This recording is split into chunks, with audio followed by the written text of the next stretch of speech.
Let's talk about women's relationship to anger. Rage.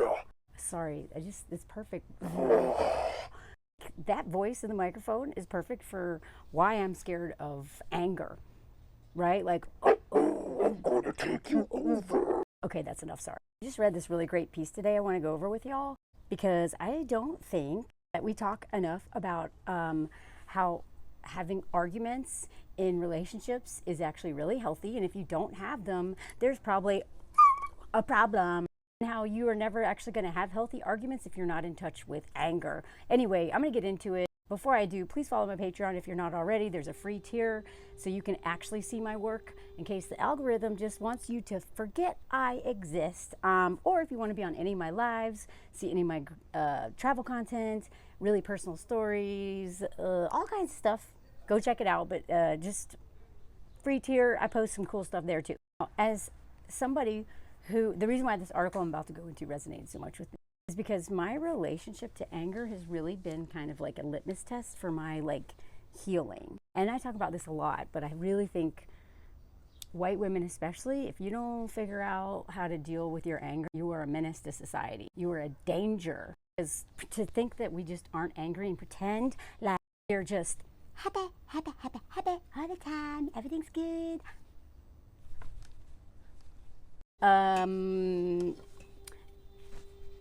That rage is going to come out one day, and it's going to come out on the wrong person or multiple wrong people, and it's usually people we have power over, right? That's how we get Karen. I know that white men have ruined that term.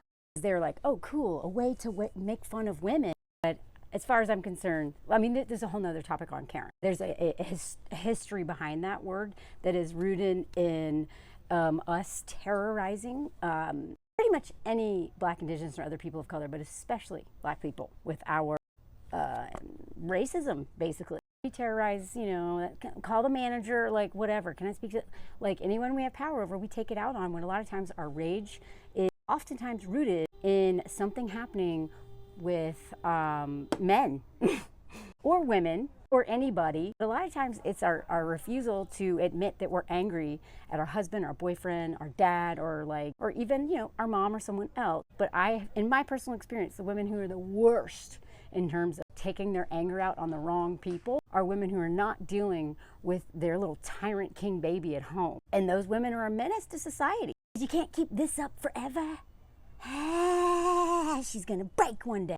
I have actually found that my relationship to anger is so healing, and it has made me less bitter, less resentful, less prone to going into victim mode or self-pity or any of that stuff. Because when I've learned how to listen to my anger and understand where it's coming from, if it's hysterical, it's usually historical. I need to keep it in check or pause and see what's this about really. But a lot of times it is actually rooted in a sense of justice and doing too much for a man or being exploited by a man usually, or just not paid, or just something that I'm like, wait, this isn't fair. And that should make me angry. Pretending like it doesn't make me angry, especially if it is with someone that I love and trust and my life is tied to legally, well, guess what? I'm going to blow up that relationship one day. So I've actually learned how to get angry thanks a lot to my husband, because he is a safe person and it is a safe place for me to actually tap into that. And he's not afraid of my anger the way I'm afraid of my anger. He's not afraid of it at all, really. But I am still a little afraid of my anger.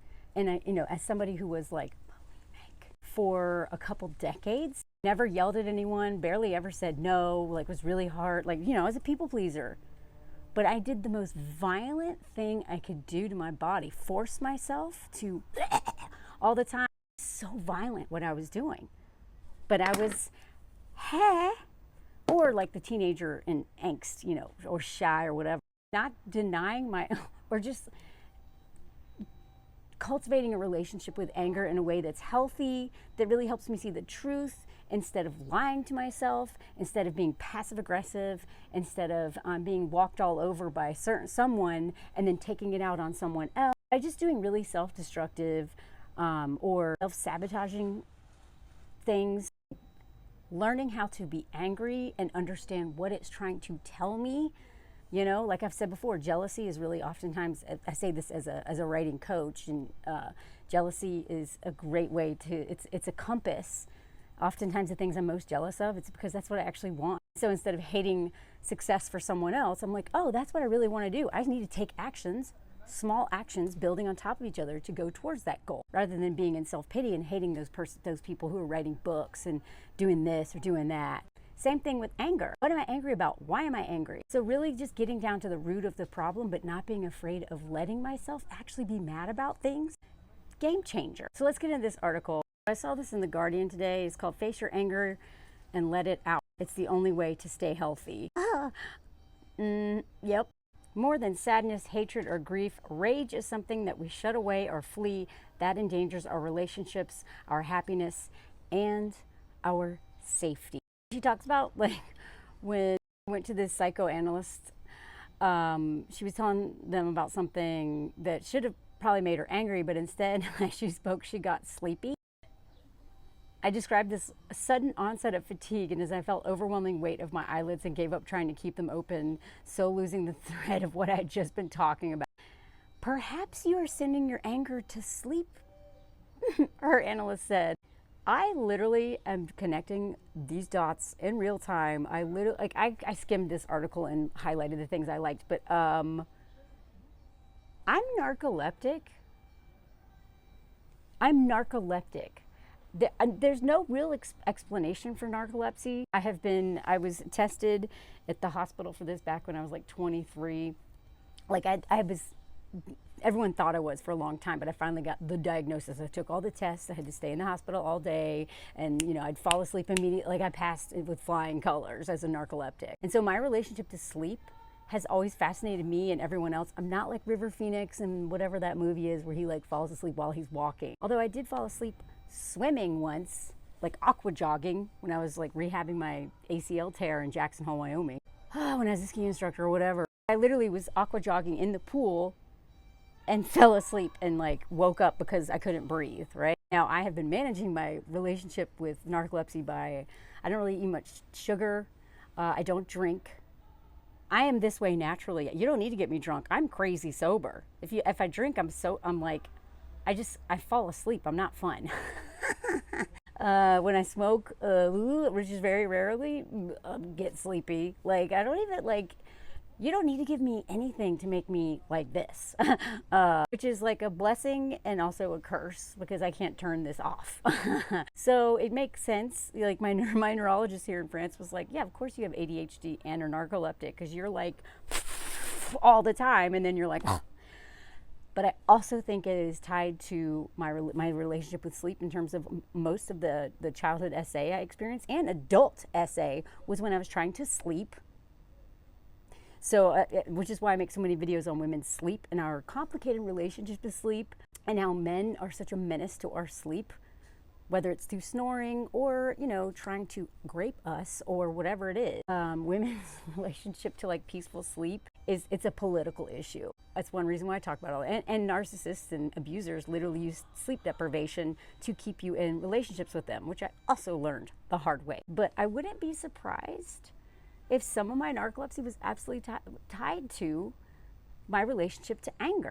Because even though I knew deep down I was full of rage, I had like up until I got married, I had only yelled at two people in my life. One was when I was on a high school trip with my friends, like at the end of our graduation, and they did a dine and ditch.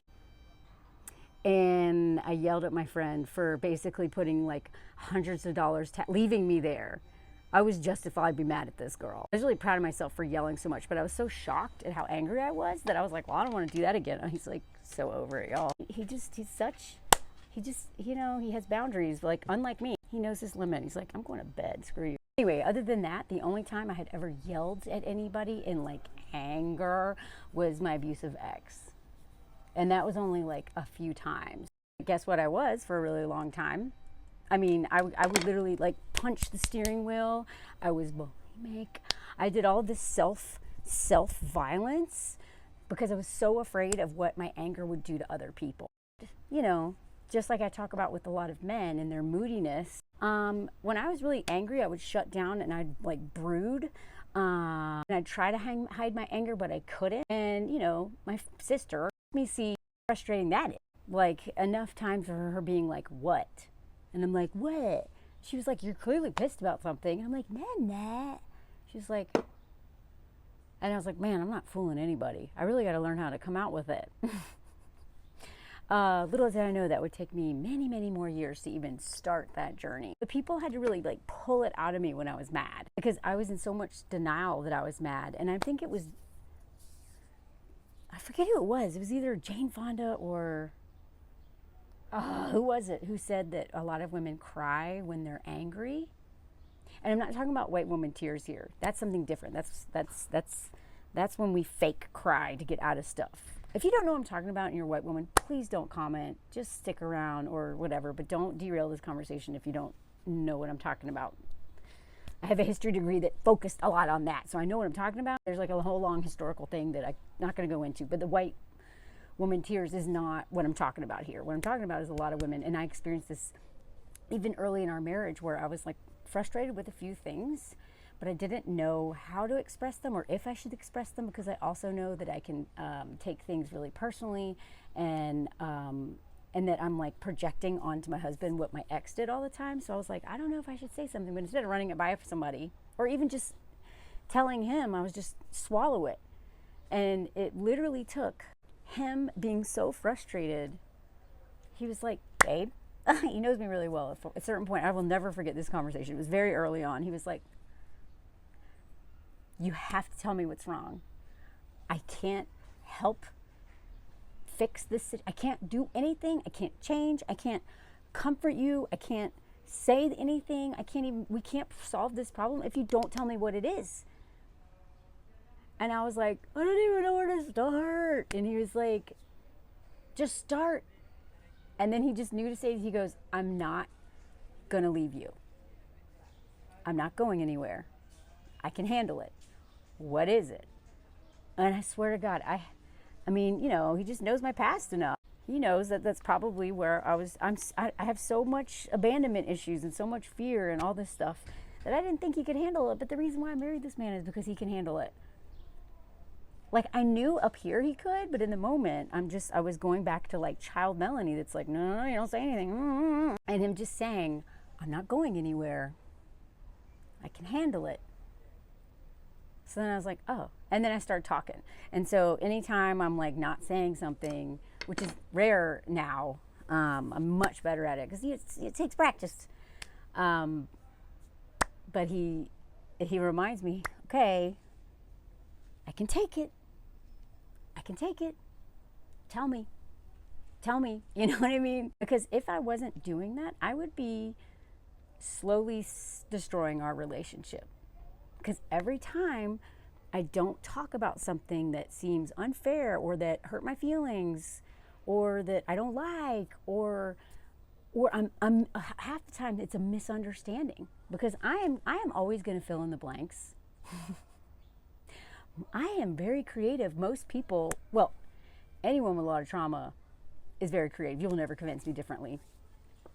But one of the things I've realized with like my codependent brain and whatever is that I'm always going to fill in the blanks, and I will spin a wild story if I don't have the facts, right? So when I don't talk about something that's really bothering me and we don't discuss it so that I can hear the other person's perspective on things or get more information, I'm going to create not only another story, but the most bonkers, like the wildest story ever, and usually like an awful one, right? Because I always got to be prepared.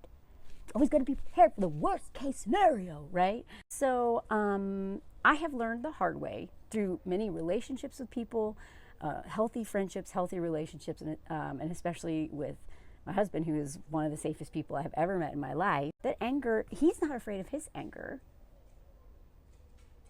He's helped me not be afraid of mine. Now, obviously, as a man, he has to be thoughtful about his anger, especially being around women, because it doesn't even matter about my past with DV and, you know, narcissist dad and childhood essay and all the other things. Any woman that a man is around needs to be aware of how his anger might impact her, because men are scary.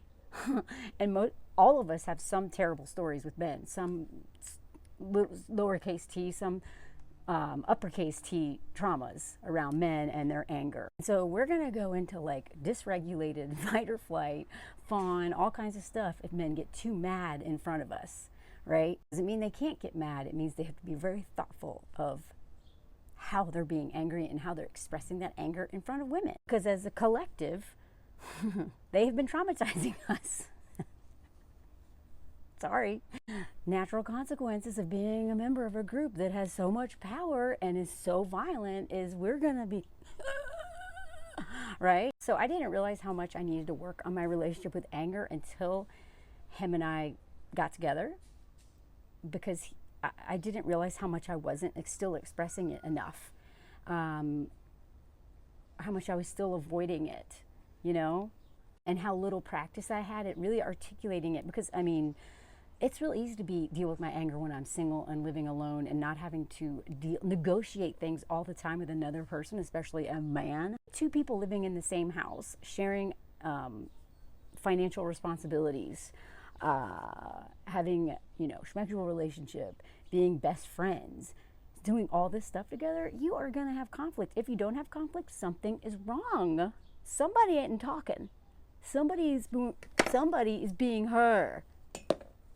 So that's my personal take on this, but let's get back in the article.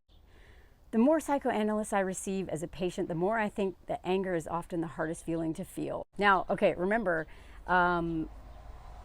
this is written by a woman. Anger seems to be, you know, I worked with teenage boys. I've worked with men my whole life. Anger seems to be the one thing they are allowed to safely express, whereas that's the one thing that women are not allowed to safely express. And the more marginalized you are, the worse it gets, right? Especially because of tropes like the angry black woman trope, right? Which are nothing other than just false racist crap to, you know, perpetuate white supremacy culture. But men, I mean, when I worked especially with teenage boys, God, I was like, God, they're just so angry all the time. And a lot of times the anger was actually masking something much different, because other feelings are things that they don't feel safe expressing in front of each other, because patriarchy has conditioned them to not ever have anything else other than anger. So let's just also note the big difference here, which I think if I recall, she's going to go into. More than sadness, more than love, more than hatred, more than grief, anger is repressed or acted out or drunk or drugged away or killed off or sent to sleep. Anything it can seem, but allowed into our mind. You know, this makes me think of like those wine mommies, those women who end up drinking. What are they called? Somebody tell me. There was a whole thing where it was like normalized for moms to drink wine at the end of the day. I mean, housewives in the 50s were literally taking a ton of like benzos or whatever. Like we've been like women, especially mothers, especially ones who are, you know, saddled with all of the labor at home with sedatives and all kinds of stuff, so they won't ever get in touch with that anger. Anything to keep her going. Often this is because we have a visceral terror of our anger. Sometimes this is linked to someone's history of abuse in childhood. Bang, bang, bang, bang, bang. If they grew up in a home where parents' anger was expressed through violence, or even if not. I would say, you know, my dad was a very angry man. We walked on eggshells around him, even though it wasn't expressed in physical violence. It's the threat of violence. Like, I call it quiet rage. That quiet rage, man, it is just as powerful as, I don't want to say, okay, maybe not just as powerful, but the threat of physical violence comes through with quiet rage. And so it gets people acting as if it's actually happening because, you know, one day it could. And that never happened. But I was always scared of when it would, because you know, it came out verbally, but often it isn't. Sometimes this fear can take root in the mind that finds emotions indigestible and overwhelming, leading to an unconscious confusion that angry feelings are the same as violent actions. That anger itself is damaging, and the damage is always irreparable. Oh God, I love that. It's like, yes. Oh God, I've always been so afraid of my anger because I just associate it with violence or causing harm, as if the feeling is harmful. Or, and sometimes and, the fear comes from an internalization of racist and misogynistic tropes. There we go. A person unconsciously fears being cast as the angry woman, or, come on, we know the angry black woman is a much bigger trope than just the angry woman, but angry woman in general is a trope. But just want to say this trope is so much worse for black women. Or the aggressive black man. Such stereotypes are insidious, burrowing into the minds of their targets, who can end up denying themselves the ordinary and vital experience of feeling angry when they are wrong. And this, you know, we see this all the time. I'm going to give a dumb example. But when I was like, I made a lot of videos about that billionaire last year who went down into the, you know, the little toy, video game controlled tin can thing that imploded and unalived all those people, including a teenager. And I was like, yeah, you know, I mean, like, people were so mad at me for being like, nah, other than the teenager. All those dudes down there was like, well, they're all billionaires, so. People were like, how can you be so insensitive, la la la la la, as if I'm violent. Our idea around violence, a lot of times because of this right here, the justified violence that is reactive to being abused and oppressed for, on multiple levels, forever, to be exploited and all that stuff. Like, I'm sorry, but everyone should be violently angry at billionaires. If these billionaires are not literally giving away all their money and figuring out a way to make money that doesn't exploit people, then I don't like them. They are abusers, right? And people are like, good, don't you have a heart? Let's sympathize with billionaires. So it's like, I'm not, you know, and like Queen Elizabeth. Okay, sure, she was a grandma and a woman and blah, blah, blah, but she led an empire that exploited millions of people, hundreds of millions of people around the world. So many terrible things happened during her reign. So I'm not going to be like, I hope she dies. I'm never going to do that. But I absolutely understood people all over the world, especially from former colonies who are currently still being exploited. It just looks different. You know, they may be former colonies of France and England and the US and all that stuff, but they're still suffering as if they're actively, it's neo-colonialism, right? It just looks different. When they were like, yeah, she's dead, people were like, but she was a grandma. Yeah, but they have every right to be pissed because she was in charge of the people enacting all this violence that literally got people unalived through hunger, starvation, exploitation of resources, stealing resources. And then, of course, the whole colonial past. Before that, like, I'm sorry, but I hate, I hope this doesn't get me demonetized, but I am not a fan of the royal because it is literally just eugenics. Bunch of, like, freaky white people with messed up teeth being like, we were born into this role of power over everyone. We can just sit in a palace, you know? And so people who were just, like, laughing when she died were called, like, violent or, like, it's like, so that's where this comes from. It's the whole thing with, you know, reactive abuse, which I think there's a new term for it, but I felt so bad after I left my ex because at one point in time I had yelled at him so much because I had just lost it. And then I was like, wait, did I abuse him? Were we abusing each other? People were like, no, you were just pushed. You were afraid of dying all the time. You're getting raped all the time. Like, this man stole your money and all these things. And you think you abused him because you yelled back at him once? But that's this. In addition to all kinds of, like, other stuff, trauma, blah, blah, blah. Like the whole Will Smith thing, when all these white people were like, violence is never okay. Even though none of us understand what this is really about. I just listened to conversations, especially among black women, of being like, yeah, I kind of deserve that slap. You know, anyway, I don't want to talk, please don't talk about that on my page, especially if you're white. But there's all these things that people are like, get so mad at the people fighting back instead of the people actively causing harm and an extreme amount of harm. I mean, even the word anti-terrorism. as if we aren't the terrorists. You know, like the United States is literally the villain, one of the villains in like so many countries' stories around the world. And then we're like, you're a terrorist, you're a terrorist, you're a terrorist, even though my military has literally destroyed your country, and you know, our military goes out and, you know, unalives people and rapes all the women. That's another video, by the way. I got a lot to say about that. But they're the terrorists. You know, it's like classic Darvo.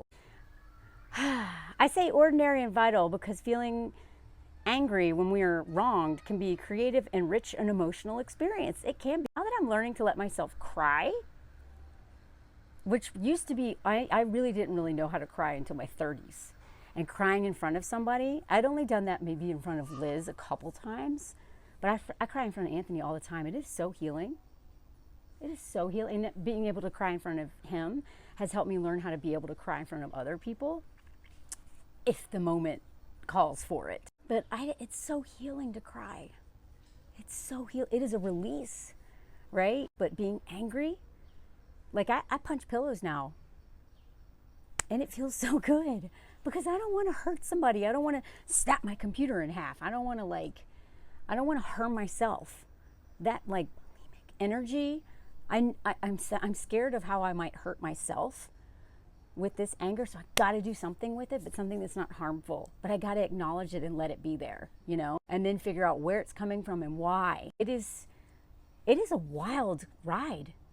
Like what I've been doing in the last 10 years, it seems so much more scarier and like more crazy and thrilling than all those years like as a whitewater raft guide and a climber and stuff. This emotional journey is wow. It is crucial for good mental health and fulfilling relationships. It lies at the root of that valuable instinct to leave relationships where we aren't treated well. Y'all know I told you that when I was in that abusive relationship, my body started to just be like, okay, bitch, if you're not going to listen to the intuition, I'm going to get your attention with a throat condition that left me in the ER, and they almost took out my tonsils because all that rage was right here and I was biting my tongue so much. And every time my ex came around me at the end, I would break out into hives. My body was like, ah! And it wasn't until I actually got married that I really started to deal with the rage from that relationship. I didn't realize I hadn't quite dealt with the anger piece yet. I was like, whatever, I'm fine. But when you get into relationships, healthy relationships, after being in terrible relationships, that's where you oftentimes heal a lot of your stuff. It's relational healing because I'm not getting triggered by, you know, hanging out in my peaceful home all the time. And that's where some women want to stay forever, and I completely respect that decision. Because even then, I still had to work with the anger that came up in friendships and other relationships. But there's something about, you know, healing the schmegdual violence of childhood SA and DV and, you know, partner grape and all that crap in a romantic relationship. Like, my buttons are pushed all the time. And I'm like, wait, what is this? Because I like want to rush out at him, and I was like, wait, oh, this is about that time that he forced me to eat elk soup. Oh, this is about that time that he withheld schmecks as a way to punish me and mind fork me. Because I would, every time like you know, Anthony wasn't in the mood, I was like full of rage, and I was like, oh, this is me thinking that he's doing what he did. You know what I mean? So it's so complicated, y'all. But what being in that relationship did was it forced me to keep quieting that voice that was like, this isn't right, get out, right? You need to have a relationship with anger to help you know how you feel, what you want when something isn't right and you need to take action, right? But what I was doing in the past was being passive aggressive, trying to be hurt all the time, and then self-harming, because I needed that rage to go somewhere, and I didn't want to hurt other people, so I just did it inside all the time, right? I almost died from that. And that's why I talk about men needing to go to therapy or deal with all this stuff, because a lot of times they're so angry at stuff because like entitlement of patriarchy, and they take it out on the women in their lives especially, or their children, when really they're just so mad at their dad who abandoned them or whatever. When we kill off that instinct, we also kill off that part of ourselves, and we put our safety at risk. Boom. Boom. Oh my God, y'all, I did it again. I said boom. I say boom all the time. I told y'all in the other video the other day that Anthony's like, all of your like expressions from the US, your English expressions are like about violence and war. And I'm like, you're right, they are. There's just so much violence everywhere. Okay, I love what she says here too. And there might be all sorts of important feelings hiding underneath that anger that won't get a word in if the anger cannot be felt first. Oh God. Oh, this is so true, y'all. This is one reason why I felt like I was so out of touch with all my feelings, because a lot of times underneath the anger was something else. Sadness, grief, like a whole range of things, because we're feeling all kinds of emotions at the same time. But if I won't let myself feel this, I can't access the other ones. Oh my God, I love that point. I know there was a whole book about rage. What is it? Rage Becomes Her or something. So if you want to read more on this, I've heard that it's a really great book. I have not read it yet. I know I should. I'm behind on books, y'all. I read so many articles and create so much. I barely have time to read, but I know I need to read that book. Realizing this is, in my experience, crucial to good relationships. Until a few years ago, whenever I sensed an argument with my husband was on the cards, whenever his voice started to rise, or whenever I felt a burgeoning, oh my God, am I saying that right? Thumping in my chest, I would leave the room and close the door. Oh my God, that's me. One thing that led me to realize the seriousness of this was a discussion with the psychoanalyst, Josh Cohen. I have only 2 words for, oh God, I remember this quote, y'all. Brace yourself. I have only 2 words for a woman who can't get angry with her husband. Tick and talk. Tick tock. It's coming. And this goes back to what I said at the beginning. Some women, well, first of all, they will like quietly hate their husbands because they won't actually say what it is. Or they'll just like keep this whole thing up and literally punish everyone else they have power over, because they won't stand up to this dude who's the king of the castle and who is the key to all of their resources and all these things. And also their social status is tied to having this happy marriage. Yeah, you're just so happily married, right? So even if in a relationship that's not with a man that sucks, you will TikTok. You're gonna sabotage it. Seriously, I think the only reason why I have not sabotaged mine yet is because I have been dealing with anger and what to do with it and what it means, and not being so afraid of it. But again, you have to have a very healthy man, if you date men, who has a handle on his anger, and who also has deconstructed enough of this stuff and is emotionally intelligent enough to understand that you also have a right to yours, and he creates a safe place for you to express it. It helped me to understand that in any loving relationship, and I've never seen this more clearly than since becoming a mother, conflict and anger are inevitable and essential for survival. Conflict and anger are inevitable and essential for survival, y'all. I wish we talked about this more.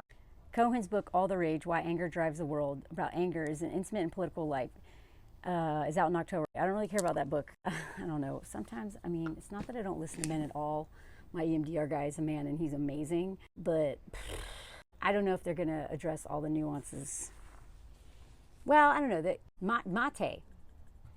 Okay, I love him. His books really help me. Okay, there definitely are some men that I'll listen to. Maybe this is a good book because he already said the other stuff. Sorry, I don't mean to discriminate against men, but I'm just so tired of my whole life. I've been like reading men's stuff, watching men's programs, like men is like, so it's like I'm always going to default now to women and femme, but I'm not, I'm still open to listening to men who are really emotionally intelligent and empathetic, because I wouldn't be married and wouldn't have male friends if I didn't. Anyway, it took a lot of therapy for me to understand that, and then trying to cut off the oxygen to these arguments by leaving the room, I was in fact trying to close the door on my own rage.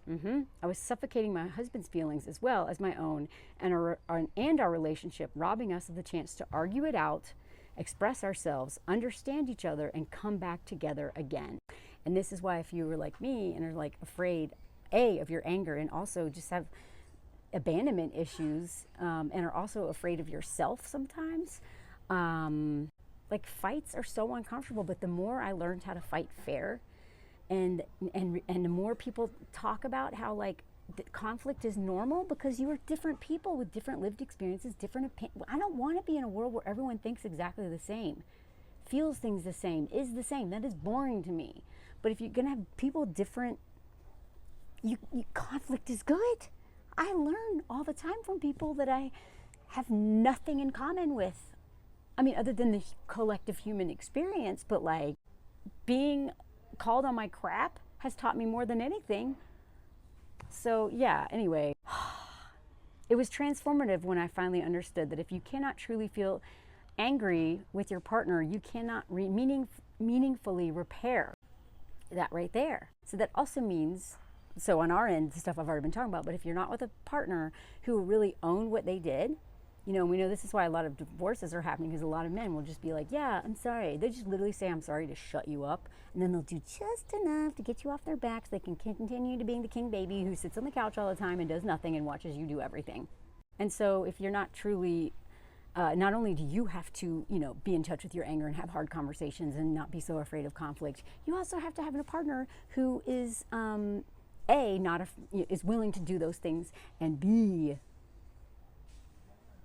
actually wants to do the work to repair, which, you know, a lot of times in marriages with patriarchy, it's men having to change their outlook on things and really see their entitlement, how it seeps into things all the time without them even knowing it, and how to take actions to change this. Although I'm now able to feel angry with my husband and express it, it doesn't mean I'm at ease with the feeling angry more generally. Okay, that's me too. I don't know if I'll ever be at ease with it, but I'm not as scared of it, I'll say that. This work is very much in progress. Progress, not perfection, baby.